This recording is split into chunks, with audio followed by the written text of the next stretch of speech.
Yes, hello, I am Fudge and I will be your guide for this video. Let's cut right to the chase. You love game analysis. It is your most intense hyperfixation since AMVs. Well, baby, I love views. So let me bedazzle you with an analysis far beyond what the common spotted essayist could possibly conjure up.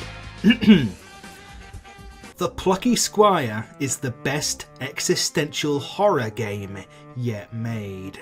Many, such as Amnesia and Call of Cthulhu, have tugged at the tendrils of the great old ones, but none have stared into their gaping maws, locked lips and tangled tongues, fondled their incomprehensible balls, quite like the Plucky Squire.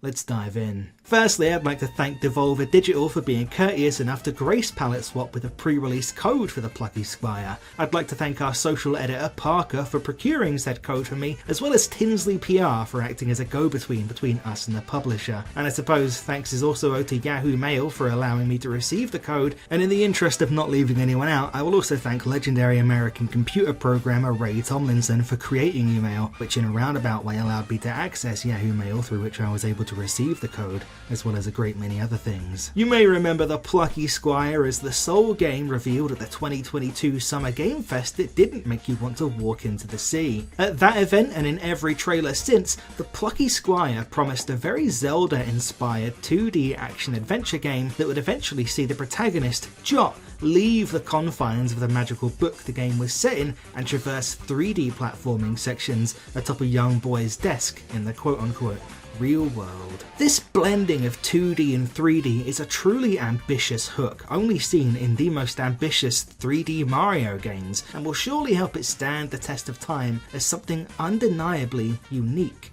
Dare I say, novel? I'm gonna play the sound effect. Thank you. Because for all its clear influences, the top-down Zeldas, the 3D Marios, a little bit of the Pikmins, a little bit of the Stanley Parables, the Plucky Squire is, on its own merits, truly original.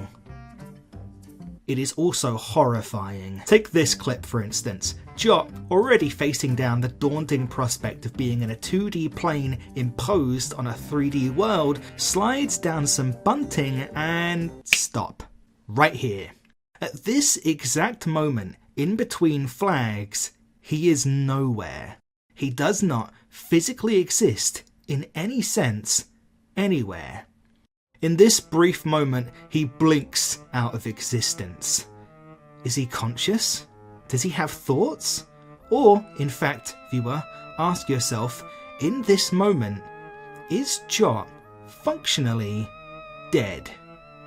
The answer, of course, is yes. With no physical, corporeal form to enact any human function, he is, at best, a spectator, like the most common depictions of a ghost or a spirit. And then, when he reappears on the flag, he's born again. Brought screaming back into the world, back into consciousness in an overwhelming instant, only to disappear off the next one without so much as a moment to breathe. This happens an additional 6 times. In this brief few seconds of gameplay, Jot dies and is reborn again 6 times. And this is only the tip of the iceberg, floating so minacious above an abyssal trench. This happens to Jot countless times all over the game, and yet he's seemingly undeterred by it. Is the conclusion of the Plucky Squire that Jot vanquishes the evil plaguing the land ever in doubt when the protagonist has pulled away from the cold embrace of death more than any human ever could? Ever should?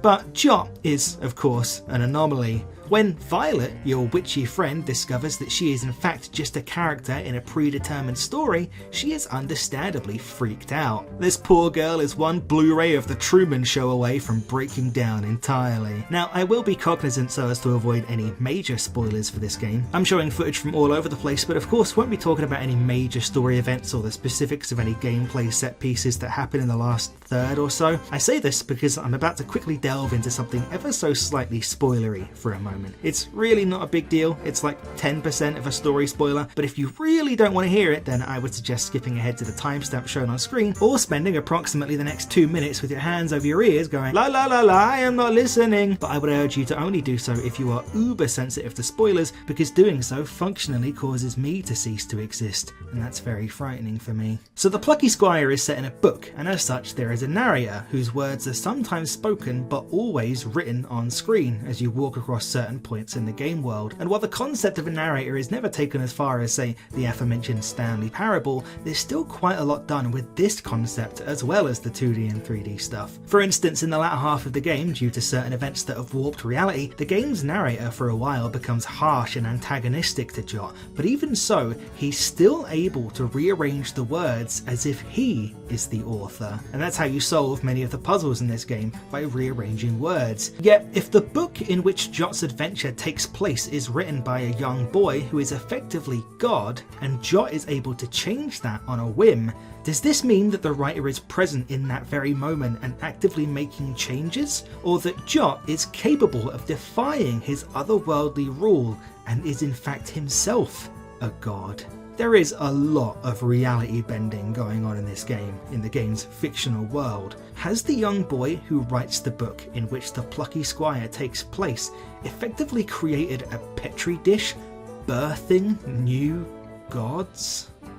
And to this end, are Jot's supposed friends really his friends after all, or not just convenient tools put in place to allow Jot to maintain the status quo, the canonicity of the story in which he is the victorious hero every time? Perhaps this is what Violet's thinking when she begins agonizing over her discovery that the world is predetermined. I don't know. I think my best friend telling me that my life is actually just a story in which I am a side character destined to help them succeed, a story that they have at least some degree of autonomy over no matter what, and never choose to give me the agency I need to carve my own path, would drive me insane. I think I would resort to extreme violence. So let's talk about puzzles. Yes, the Plucky Squire has you solving puzzles by manipulating reality in a number of ways, whether it be rearranging words in a sentence or tilting the pages of the book to effect change in the 2D world. And with such mystifying mechanics at play, it stands to reason that the Plucky Squire has some of the most mind-bending puzzles I've ever seen. Behold, the puzzle is solved. I'm going to walk straight through the open swung gate. What the fuck? Or at least it would, if characters didn't frequently blur out very overt hints, if not the outright solution to said puzzles without me asking. Any seasoned onlooker would surely point to a link to the past, or more specifically a link between worlds, as the Plucky Squire's most overt inspiration. And yet in moments like this, it seems to take more inspiration from Skyward Sword than anything, bringing to mind a moment where you solve a puzzle that spawns a treasure chest in an empty room that the camera then pans over to, and then being stopped by Fi before you can even move, so that she can inform you that a treasure chest has in fact spawned. A truly imaginative work of fiction, the Plucky Squire envisions a world in which British people seek out conversation. They seek it out too much. This is perhaps my only gameplay irk with the Plucky Squire. I think the characters are too chatty, especially when interactable hints exist all over the game world to assist you in puzzle solving, if you want a hint. But it's clear from playing the Plucky Squire that this is an indie game primarily aimed at kids. Thus, I find these measures to signpost puzzle solutions noble, if not a little misguided. I find that kids aren't really playing indie games just yet. They're playing Roblox and getting messaged by Dr. Disrespect. I suppose you have to be the change you want to see though. And the Plucky Squire does be that change, as Jot frequently does be that change too, no matter how terrifying the implications. So if you go into the Plucky Squire expecting some perfectly serviceable combat, ingenious puzzle solving occasionally hampered by chatty characters, and some of the most jaw-dropping moments of creative artistry seen in any video game this generation, indie or AAA, I expect you'll be delighted. But if you go in expecting your worldview to remain the same, you'll be bitterly disappointed. because everything has changed now. And death is no longer the end, just the beginning of something worse. Thank you as always to our legendary tier patrons: Serial Lore Obeyer, Kinslow TN, Bijan Imadi, Bad Speller, Strawberry, Yo Adrian, and War Crimes Uwu. A reminder that you can support our irreverent work over at patreon.com/PaletteSwapMag for a bunch of cool benefits like access to our Discord and voting on the greatest hits section of our website, paletteswap.site. Thank you if you do support, it means the world to us. I've been Fudge, and I'll be seeing you again soon.